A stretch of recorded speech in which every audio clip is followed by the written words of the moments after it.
in nature, there is a truth in the form.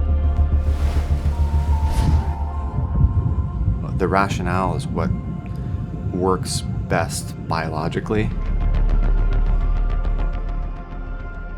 The way a tree grows is kind of where it finds the light. That's art. What to me is the human part, or the rational side, is a grid. There's a convention of what a design and furniture is supposed to look like. That is a more contemporary kind of notion. We live in a rectilinear world with flat surfaces.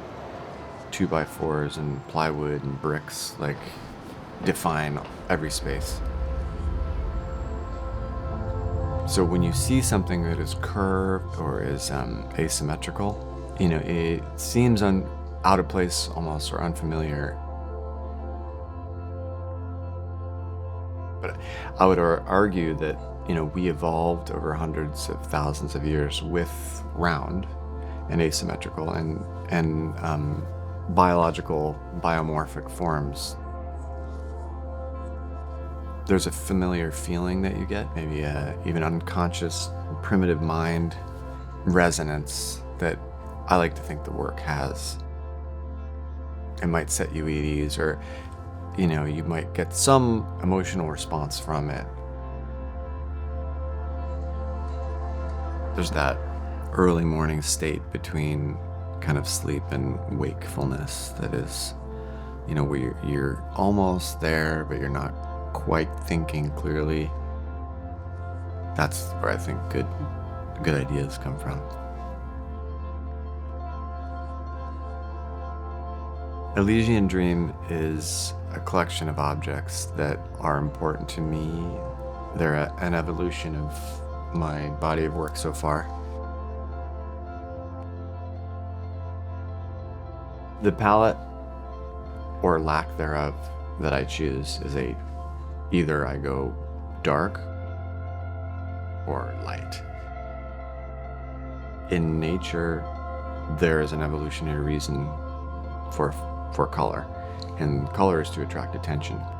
I'm not using that mechanism in my work.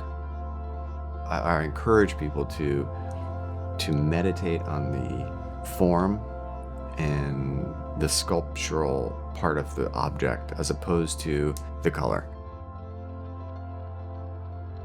But when I make a table, obviously you have to have a flat spot to put something, because that's the convention, but the outline of it does not have to be. In fact, it's, to me, much easier to use if it's conformed to our bodies, which are not square.